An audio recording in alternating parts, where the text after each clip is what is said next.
One is just for Ableton. This is a tutorial MPK just for Ableton, and the whole tutorial for like all these features, other than just like the pads, mapping the knobs and keys, is in a full video on its own. This is just for Ableton. Let's go. All right, we go into Ableton. Instantly, when you plug your MPK Mini into your computer, you should be getting notes from the keys like that. If the record enable button is on right here, the record enable button is red right here, and if it's off, you won't get any sound, and if it's on, you can go with your MIDI keyboard and you'll be all good. Once we have that, that's the easiest part to get done. I'm going to show you how to map the parameters about the knobs. The knobs are super simple in Ableton too, and there's a unique feature that other DAWs don't have. To do it, go into this MIDI thing up top. It says MIDI. Everything turns blue. These little switches, everything like that. Say we wanted to control the volume of the keyboard. We could go into keyboard right here. This little volume knob is blue, so we'll touch blue, we'll click on it, make sure this little box is around there, not like that, make sure that little box is around there, grab the parameter that we want to grab, which would be this knob right here, and start turning. Once we have that, enter, and we can exit the MIDI map up here, and then with this knob, we have total control over where the knob will go. So we play some notes. Perfect. Notice that when I turn it all the way to the side, the volume is +6. And when I turn it all the way to the left, it's -infinity. You don't have to have it like that. If we go back into the MIDI settings up top, we'll see right here under CC5 piano volume, there's a max of +6 dB and a minimum value. Say I wanted it not to go below -12 and only hit at +0. Exit out of the mini map. That saves. Now all the way to the right means 0. And all the way to the left means -12. So we get this much of a range. More subtle knob, and you can totally control that, which is awesome in Ableton. And you get to control many parameters with the same knob if you want. I'm going to control this glue, hardness, brightness, all with one knob. Going back into the MIDI settings, pressing the hardness setting that I want, turning the knob, pressing the brightness that I want, turning the knob, pressing the tone that I want, turning the knob, pressing glue that I want, turning the knob, exiting out of MIDI mode, and now all of those parameters are mapped to my thing that we had, and then I just play.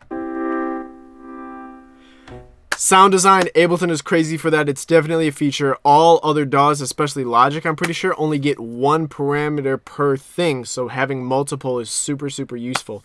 The third one that we have that's a little bit more complicated, it's going to take up this whole video after we talk about knobs, after we're all done with that stuff, is getting this drum pad to work the best that it could.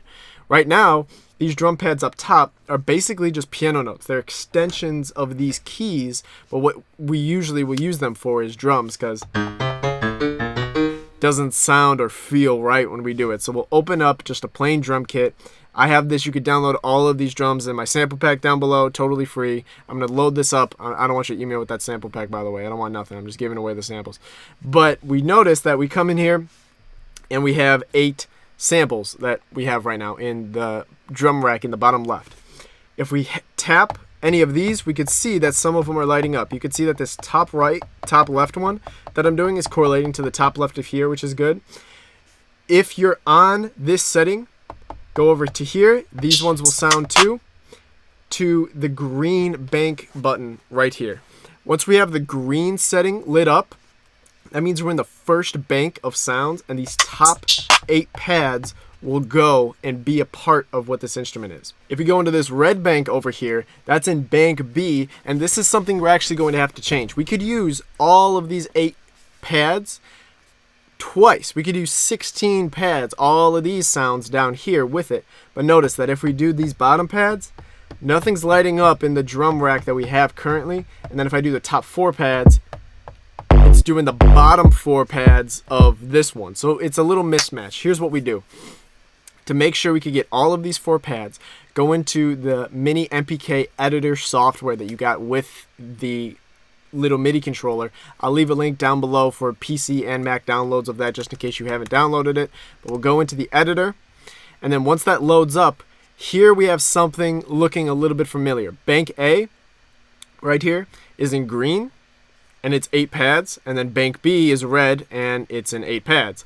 So bank A, if we switch to that, That's producing C3, C sharp 3, and D3, which correlates with this pad, and this pad, except they're 2. That happens to be the rule for these kinds of things. Everything in bank A is working perfectly, how we want it. Everything in bank B isn't.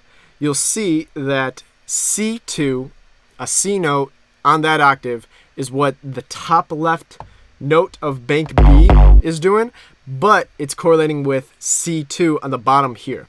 All you have to do is, I'll put on the screen right now, change these MPK settings to these notes, and you'll have that bottom row show up just like the top row. All you need to do is set up these bottom pads with these specific letters that I'm going to write in right here. Once you have that set, I'll show you how to do that. I'll write these in really quick.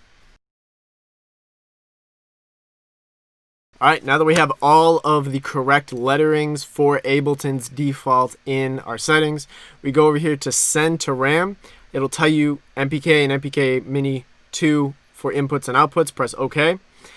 Apply and OK. Once that's done, send to RAM once again. And then what that should do is give us the control. That one's right there. That goes to there. That goes to there. These 2 pads.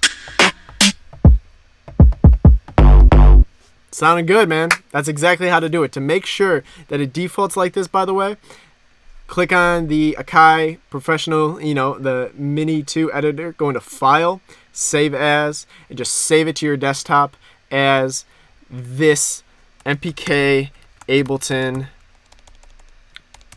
preset.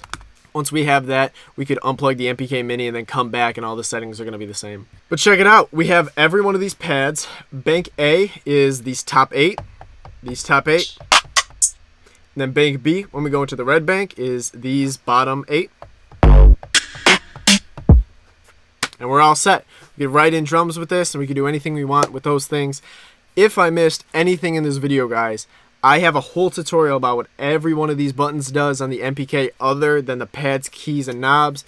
Go check that video out. That has essential stuff in it that really makes the power of this thing come out.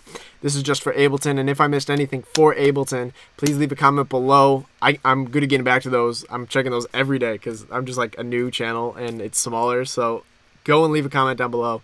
I'll probably reply to that stuff, and I just want to help you guys out with that. I have sample packs down below as well. No email, no credit card, anything. I'm not trying to scam you at all with the free sample pack. They're literally just Google Drive links of free dope sounding drums that I use. There's the lo-fi one and then the main one, which is pretty big. Go check those out, guys, and thank you for watching. I mean, I like, a like and a subscribe would go a long way for a channel like me. I'm fumbling over my words here, but I appreciate you guys just for watching. I gotta get out. I think I'm tired. This is the end of the day. This is the last video I'm recording today. So thank you guys just for watching, and I'll catch you guys on the next one. Peace.